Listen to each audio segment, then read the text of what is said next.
Hi guys, welcome back to my channel. మనకు 10th intermediate అర్హతతో airport ground staff jobs అయితే recruitment చేయడానికి గాను నోటిఫికేషన్ అయితే రావడం జరిగింది. దీనికి సంబంధించిన పూర్తి వివరాలు అయితే ఈ వీడియోలో ఎక్స్ప్లెయిన్ చేస్తాను. స్కిప్ చేయకుండా అయితే చూడండి. కొత్త వాళ్ళు ఎవరు నచ్చినట్టయితే లైక్ చేయండి, సబ్స్క్రైబ్ చేయండి గైస్.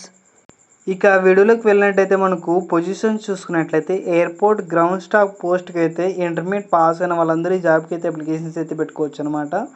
ఏజ్ లిమిట్ చూసుకున్నట్లయితే 18 to 30 ఇయర్స్ అయితే ఉండాలన్నమాట. ఇక్కడ ఎక్స్పెక్టెడ్ శాలరీ చూసుకున్నట్లయితే 25,000 to 35,000 వరకు అయితే మీకు శాలరీ అయితే పే చేస్తారన్నమాట. ఇక్కడ వేకెన్సీస్ డీటెయిల్స్ చూసుకున్నట్లయితే 1017 పోస్టులు అయితే భర్తీ చేస్తున్నారు. అలాగే లోడర్స్ చూసుకున్నట్లయితే 10th క్లాస్ పాస్ అయిన వాళ్ళందరూ ఈ జాబ్కి అయితే అప్లికేషన్స్ అయితే పెట్టుకోవచ్చు అనమాట. ఇక్కడ ఏజ్ లిమిట్ చూసుకున్నట్లయితే 20 to 40 ఇయర్స్ ఉన్న వాళ్ళందరూ ఈ జాబ్కి అయితే అప్లికేషన్స్ అయితే పెట్టుకోవచ్చు. అలాగే ఎక్స్పెక్టెడ్ శాలరీ చూసుకున్నట్లయితే మనకు 15,000 to 25,000 వరకు అయితే మీకు శాలరీ అయితే పే చేస్తారన్నమాట.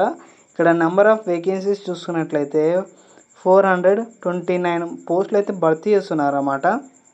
ఇక నెక్స్ట్ ఎలిజిబిలిటీ క్రైటీరియా చూసుకున్నట్లయితే మనకు ఎయిర్పోర్ట్ గ్రౌండ్ స్టాఫ్ పోస్టులకు వచ్చేసి ఇంటర్మీడియట్ అయితే పాస్ అయిన వాళ్ళందరూ ఈ జాబ్కి అయితే అప్లికేషన్స్ అయితే పెట్టుకోవచ్చు అనమాట. అలాగే ఈక్వలెంట్ క్వాలిఫికేషన్ ఉన్న వాళ్ళు కూడా ఈ జాబ్కి అయితే అప్లికేషన్స్ అయితే పెట్టుకోవచ్చు. అలాగే ఎయిర్పోర్ట్ లోడర్ చూసుకున్నట్లయితే ఓన్లీ మెట్రికులేషన్ అంటే 10th క్లాస్ పాస్ అయిన వాళ్ళందరూ ఈ జాబ్కి అయితే అప్లికేషన్స్ అయితే పెట్టుకోవచ్చు అనమాట.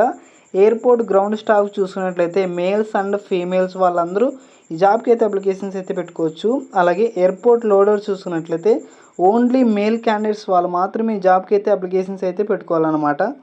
అలాగే మీకు ఏవియేషన్ అలాగే ఎయిర్లైన్ సర్టిఫికేట్ డిప్లొమా ఇలాంటివి ఎలాంటి రిక్వైర్డ్ అయితే చేయరనమాట. ఇక్కడ మీరు చూసుకున్నట్లయితే 10th ప్లస్ ఐటీఐ స్టూడెంట్స్ వాళ్ళు కూడా గ్రౌండ్ స్టాఫ్ పోస్టులకి అయితే అప్లై చేసుకోవచ్చు అనమాట. There is no age relaxation for any category. Age relaxation అయితే లేదనమాట.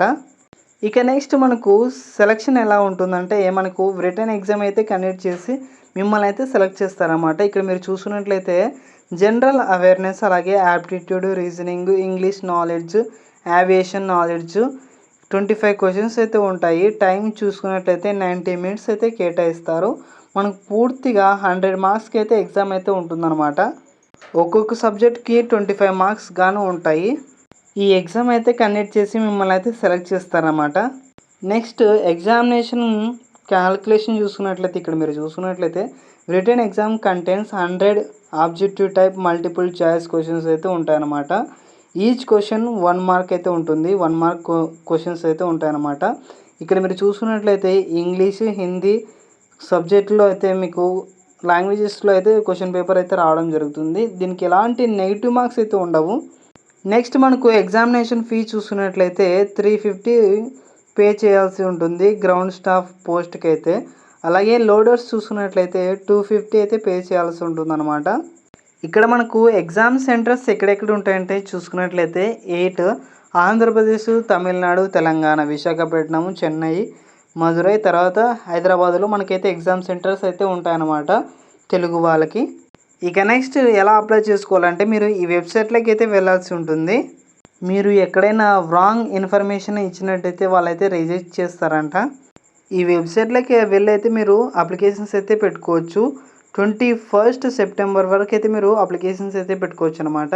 ఇక నెక్స్ట్ సెలక్షన్ ప్రాసెస్ చూసుకున్నట్లయితే రిటర్న్ ఎగ్జామ్ అయితే కండక్ట్ చేస్తారు. అలాగే మీకు ఇంటర్వ్యూస్ కండక్ట్ చేసి మిమ్మల్ని అయితే సెలెక్ట్ చేస్తారనమాట. ఇంటర్వ్యూ ఏ లాంగ్వేజెస్లో ఉంటుందంటే హిందీ, ఇంగ్లీష్ లాంగ్వేజెస్లో ఇంటర్వ్యూ అయితే కండక్ట్ చేస్తారన్నమాట. లోడర్ పోస్టులకి అయితే ఎలాంటి ఇంటర్వ్యూ అయితే ఉందో ఓన్లీ ఎగ్జామ్ అయితే ఉంటుందన్నమాట. కాబట్టి 10th క్లాస్ అలాగే ఇంటర్మీడియట్ పాస్ అయిన వాళ్ళందరూ ఈ జాబ్కి అయితే అప్లికేషన్స్ అయితే పెట్టుకున్నాను గైస్. అసలు మిస్ అవ్వకండి, ఈ జాబ్స్ అయితే మీకు ఖచ్చితంగా వస్తుంది. ఓకే గైస్, థ్యాంక్ యూ అందరికీ. ఈ వీడియో మీకు నచ్చినట్టయితే లైక్ చేయండి, సబ్స్క్రైబ్ చేయండి, షేర్ చేయండి గైస్. థ్యాంక్ యూ అందరికీ.